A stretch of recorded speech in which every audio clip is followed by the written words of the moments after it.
누가 주님의 마음을 알았습니까? 우리는 어느 세대보다 주님의 날에 가까이 있습니다.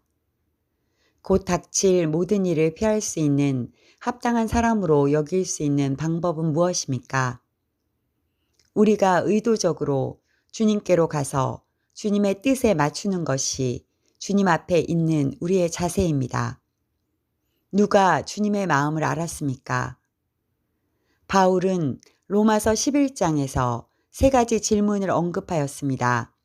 이 질문에는 하나님의 무한하신 세계를 유한한 사람이 알 수 없다는 전제가 있습니다. 세 개의 질문에 답해 보십시오. 1. 누가 주님의 마음을 알았습니까? 2. 누가 주님의 모사가 되었습니까? 3. 누가 먼저 주님께 드려서 갚으심을 받겠습니까? 바울이 세 가지 질문을 한 배경이 이 질문전에 기록되었습니다. 첫째 이유는 이스라엘의 불순종으로 이방인이 긍휼을 받았기 때문입니다. 이런 전환은 그 전에 이방인이 먼저 불순종하여 이스라엘이 선민으로 택함을 받은 것과 같습니다. 그런데 바울이 어떤 소망을 가지고 있습니까? 이방인의 숫자가 다 차면 다시 이스라엘이 접붙임을 받을 것이라는 소망입니다. 바울이 차마 기록은 하지 않았지만 왜 이스라엘이 다시 긍휼을 받을까요? 이방인이 불순종하기 때문입니다. 하나님이 원가지들도 아끼지 아니하셨은즉 너도 아끼지 아니하시리라.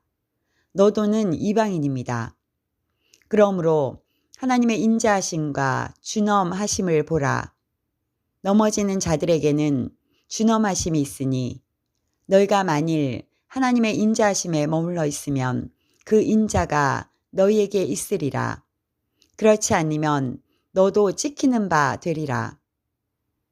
7년 환란이 오는 이유는 교회에 불순종이 포함되어 있습니다. 물론 신실한 이들은 미리 구출을 받을 것입니다. 1. 누가 주님의 마음을 알았습니까? 하나님 마음의 깊은 절대 지식을 사람이 알 수 있을까요? 사람은 하나님께서 계시해 주신 일부분만을 이해할 수 있습니다. 하나님의 절대 지식은 알 수도 없고 도달할 수도 없으며 천상의 내각 회의에 참석한 사람도 없습니다. 창조주와 피조물 사이에는 너무 큰 격차와 거리가 있습니다. 누가 주의 마음을 알아서 주를 가르치겠느냐? 그러나 우리가 그리스도의 마음을 가졌느니라. 우리는 하나님이 알려주신 계시를 통하여 부분적으로 주님의 마음을 살필 수 있습니다. 우리에게 주어진 능력 안에서 주님의 뜻을 알아야 합니다. 창조주 하나님께서 사람이 되어 죽으시는 그 깊은 사랑의 마음을 얼마나 알 수 있을까요? 나더러 주여 주여 하는 자마다 다 천국에 들어갈 것이 아니요. 다만 하늘에 계신 내 아버지의 뜻대로 행하는 자라야 들어가리라. 문제는 자신의 뜻을 가지고 하나님의 일을 한다고 생각할 때가 많다는 것입니다. 주님의 마음과 심정은 살피지 않습니다. 하나님이 기뻐하시는 것과 내가 좋아하는 것, 최종 세대에 주신 하나님의 계획과 뜻을 살펴야 합니다. 우리의 종교적 틀을 깨고 나와 양날의 말씀 안에 있는 하나님의 뜻을 알고 행해야 할 것입니다. 하나님의 마음에 가장 합한 자가 주님께 가까이 갈 수 있습니다. 2. 누가 주님의 모사가 되었습니까? 하나님의 모사가 된다는 생각 자체가 우스꽝스러운 질문입니다. 이 말은 태양 앞에서 촛불을 켜놓은 것과 같습니다. 누가 여호와의 영을 지도하였으며 그의 모사가 되어 그를 가르쳤으랴. 누가 누구와 더불어 의논하셨으며 누가 그를 교훈하였으며 그에게 정의의 길로 가르쳤으며 지식을 가르쳤으며 통달의 도를 보여 주었느냐.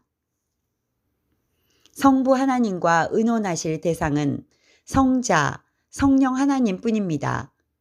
그의 위에 여호와의 영, 곧 지혜와 총명의 영이요 모략과 재능의 영이요 지식과 여호와를 경외하는 영이 강림하시리니, 예수님이 가지신 메시아의 초월적인 7가지 성품을 언급하고 있습니다. 이런 능력과 성품이 임하신 이유는 무엇입니까?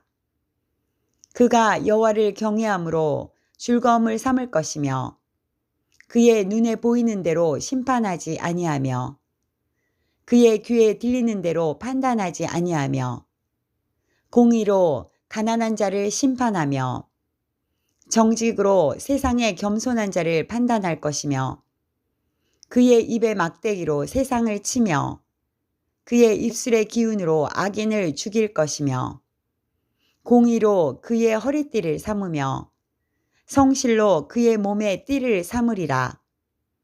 성령께서 신자에게 오셔서 이와 같은 일을 하십니다. 성령께서는 우리에게 보혜사, 상담자가 되셔서 진리의 말씀과 하나님의 뜻을 깨닫게 하십니다. 우리가 지혜롭게 되는 한 가지 방법이 있는데, 그것은 하나님의 말씀에 순종하는 것입니다. 우리에게 임하신 성령의 능력 안에서 여호와를 경외하는 것을 즐거움으로 삼을 수 있습니다. 3. 누가 먼저 주님께 드려서 갚으심을 받겠습니까? 사람의 생명을 속량하는 값은 너무 엄청나서 영원히 마련하지 못합니다.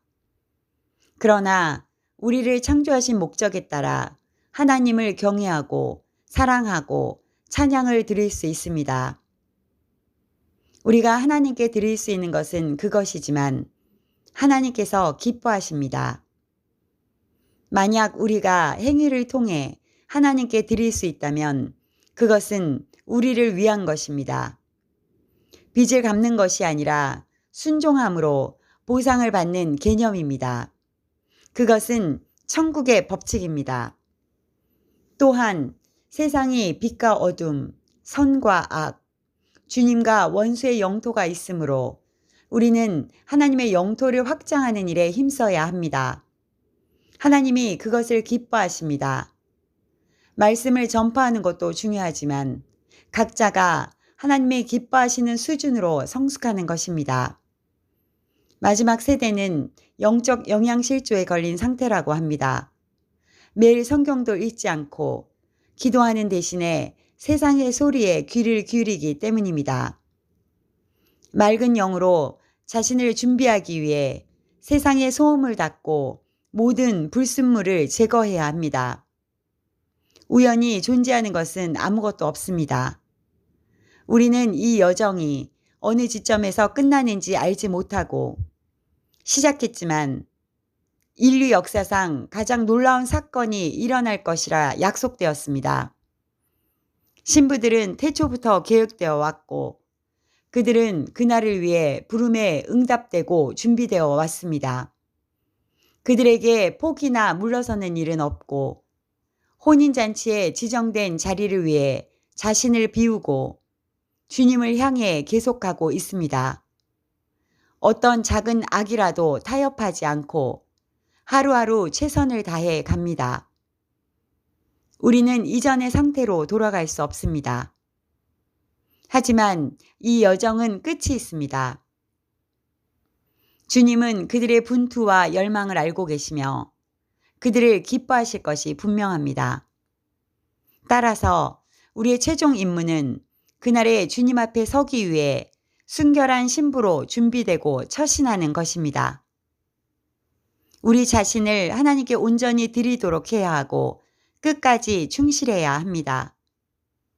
그러므로 형제들아, 내가 하나님의 모든 자비하심으로 너희를 권하노니 너희 몸을 하나님이 기뻐하시는 거룩한 산 제사로 드리라. 이는 너희의 드릴 영적 예배니라.